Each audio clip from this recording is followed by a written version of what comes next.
Assalamu alaikum wa rahmatullahi ta'ala wa barakatuhu. Barkamu da yau, barkamu da sake saduwa da ku a daidai wannan lokaci.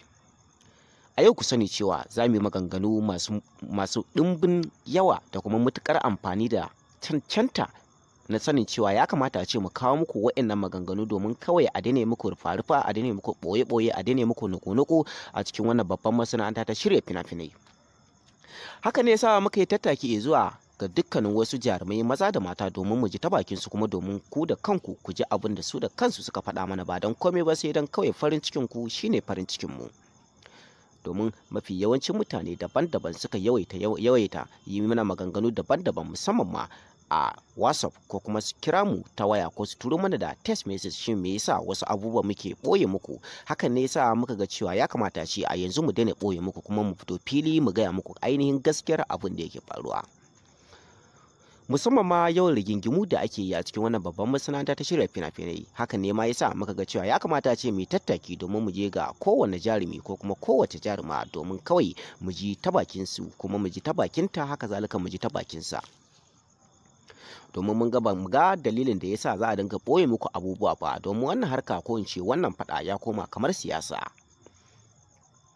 Wanda a wata majiya mai ƙarfi akwai wani jarumi da yake shaida mana cewa tabbas ba komai ne yasa ake yawan faɗa cewa suna rigima ba. Idan har aka faɗa hakan, to suna matuƙar samun kuɗaɗe masu ɗimbin yawa, domin suna matuƙar samun kuɗaɗe kuma kuɗaɗen shiga. Kamar a shekarun baya da mutane suka dinga ta maganganu, kuma ake ta raɗe da raɗi, ake ta maganganu daban-daban, ake ta yama ɗeɗe da maganganu kan cewa jarumi Adam A Zango ya yi wa jaruma Nafisa Abdullahi ciki. So kamar wannan abu, mutane da yawa sun yi maganganu da yawa kan cewa tabbas wasu sun ce gaske ne, wasu kuma sun ce ba gaske ba ne. Sai tun a wannan lokaci da muka ƙara bibiya abin, muka yi tattaki zuwa ga jarumi Adam A Zango. A lokacin yake cewa shi tabbas bai ma san zancen ba, kuma bai ma taɓa jin zancen ba sai yanzu, ko kuma ya ce sai kwanakin baya da yake jin kamar ana ɗan zancen, amma da ya bincika sai ya tabbatar da cewa kamar ba ma zancen ake yi ba. Haka ne yasa bai damu ba, amma yanzu da muka je muka same shi da maganar, ya tabbatar da cewa tabbas wannan magana ta bi duniya kuma ta yaɗu.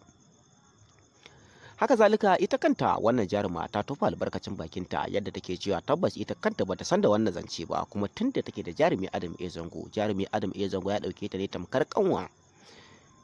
Bai taba yadda ya zubar da mutuncinsa a gare ta ba, kuma bai taba yadda ya yi wani abu wanda zai bata mata rai ba. Hakan ne yasa ta dauke shi tamkar yaya, kuma hakan ne yasa take mutukar son shi, ba wai da aure ba, take mutukar son shi a matsayin dan uwa. Hakan ne yasa mutane da yawa suke ta cewa tabbas soyayya muke yi, amma ni dai na san da cewa ni da jarumi Adam A Zango ba soyayya muke ba, mutunci muke, domin yana iya rike mutuncin kansa, kuma ba zai taba yadda wata jaruma ko wani jarumi ya zuba mishi da mutunci ba. Domin musamman ma bangaren mata, idan ya fahimce ki, ya fahimci halinki, ya san irin zaman da zai yi da ke.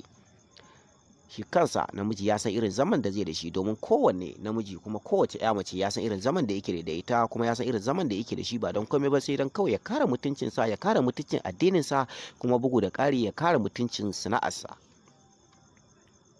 Ita kanta wannan jaruma ta tofa albarkacin bakinta, yadda take cewa masoyanta tabbas kwantar da hankalinsu. Ita kanta wannan maganganu kawai tana jin su ne, kuma kawai ta same su ne a social media, ma'ana ta same su ne a cikin yanar gizo-gizo, don haka ita ba ma ta san da wannan zance ba.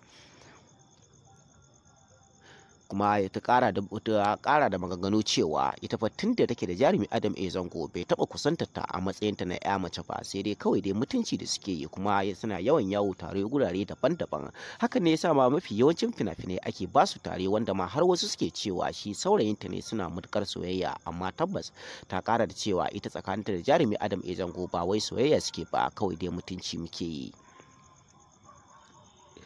A lokacin da muka ƙara tattaki, muka bibiyi ragowar mutanen da suke ƙoƙarin yaɗa wannan abu, ko mu ce suka yaɗa wannan abu, ko mu ce sukan yi hakan ne ba don komai ba sai dai kawai su samu kuɗi. Domin da muka bugi ruwan cikin su, kuma muka yi musu tambayoyi na nutsuwa, na ilimi, na fasaha da tunani, a lokacin muka gane cewa tabbas sun yi hakan ne ba don komai ba sai don kawai su samu wasu kuɗaɗe.